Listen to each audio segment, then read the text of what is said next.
प्रिय श्रोताओं, आप सुन रहे हैं आध्यात्मिक ज्ञानवाणी। आज हम उस रहस्य पर विचार करेंगे जो साधक के जीवन में अक्सर अनदेखा रहता है, लेकिन उसका असर इतना गहरा है कि वह साधना, मानसिक शांति और आभा की चमक तक को प्रभावित करता है।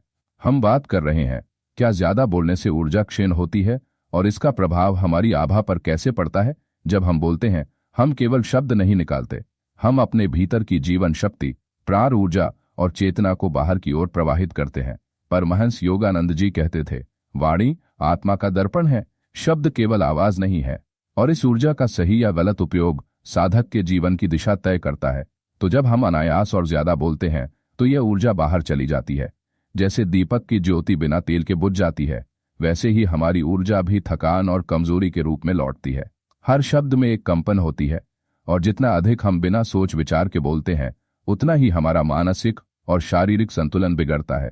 कुछ कारण देखें। मानसिक व्यर्थता, अत्यधिक बोलने से मन स्थिर नहीं रहता, विचार एक स्थान से दूसरे स्थान तक कूदते हैं। इस चंचलता में प्राण ऊर्जा का बिखराव होता है। प्राण शक्ति का बहाव, हमारे शरीर में 5 प्रकार की प्राण ऊर्जा बहती हैं, जिन्हें हम वाणी के माध्यम से व्यर्थ खर्च कर सकते हैं।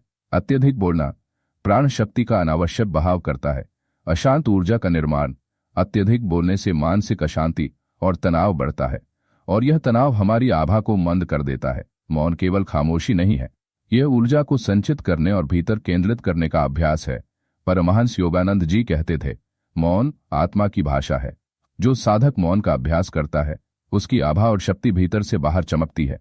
शायद आपने महसूस किया होगा, कुछ लोग बिना ज्यादा बोले ही माहौल बदल देते हैं। उनकी उपस्थिति में एक शांति और शक्ति महसूस होती है। यह उनकी संचित ऊर्जा और संयमित वाणी का परिणाम है। अब ध्यान दें उन लोगों पर जो कथा, प्रवचन या शिक्षण करते हैं।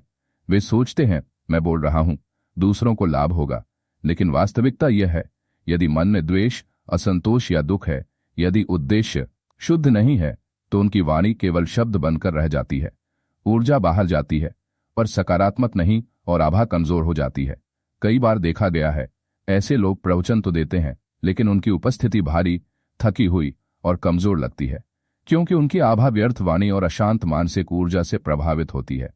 योगानंद जी ने शिष्यों को सिखाया, बोलो उतना ही जितना आवश्यक है, और बोलो ऐसा जो आत्मा को ऊंचा उठाए और दूसरों को लाभ पहुंचाए। संयमित वाणी के फायदे, ऊर्जा का संरक्षण, व्यर्थ शब्द प्राण ऊर्जा नहीं गंवाते।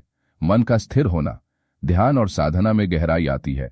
आभा की मजबूती, लोग आपके आसपास शक्ति महसूस करते हैं। सकारात्मक प्रभाव, शब्दों से दूसरों को लाभ और शांति मिलती है। कम बोलो, गहरा बोलो, हर शब्द में शक्ति और उद्देश्य हो। शुद्ध उद्देश्य से बोलो। कथा, प्रवचन या सलाह देते समय केवल सेवा और प्रेम के लिए बोलें। व्यर्थ वाणी से बचो। मन दुखा है, इच्छाएं जुड़ी हैं या चिंता है, ऐसे समय बोलना टालें।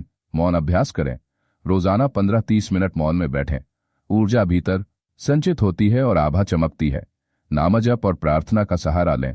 जब मन बोलने लगे, उसे ध्यान या जप में लगाएं। इससे ऊर्जा व्यर्थ नहीं जाती। उदाहरण, 2 साधक कल्पना कीजिए।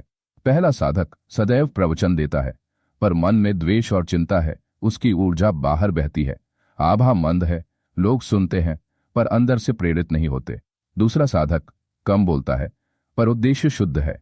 जब बोलता है तो शब्द ऊर्जा से भरे होते हैं, उसकी आभा चमकती है, लोग सुनते हैं और लाभ पाते हैं। यह दिखाता है कि शब्दों की शक्ति केवल बोलने से नहीं, बल्कि उद्देश्य और मानसिक शुद्धता से आती है।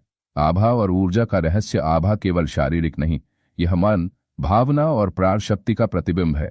अत्यधिक बोलने से आभा मंद होती है, ऊर्जा बिखरती है, मानसिक स्थिरता कम होती है। संयमित और उद्देश्यपूर्ण वाणी से आभा प्रखर होती है, ऊर्जा केंद्रित होती है, मानसिक और आध्यात्मिक शक्ति बढ़ती है। प्रिय साधकों, अत्यधिक वाणी ऊर्जा को क्षीण करती है, मौन ऊर्जा को संचित करता है। वाणी का उद्देश्य शुद्ध हो, तभी वह आभा को मजबूत करती है। इसलिए बोलो, पर संयमित बोलो, पर उद्देश्य के साथ बोलो, पर प्रेम और सेवा के लिए। जब उद्देश्य शुद्ध न हो, मौन अपनाओ। मौन ही वह साधन है जो ऊर्जा को भीतर केंद्रित करता है। ऊर्जा की यह संचयित शक्ति ही आपकी आभा को चमकदार बनाती है, और यही शक्ति आपको ईश्वर के निकट ले जाती है। आप सुन रहे थे आध्यात्मिक ज्ञानवाणी। हम फिर मिलेंगे एक नए आध्यात्मिक रहस्य और अनुभव के साथ। धन्यवाद।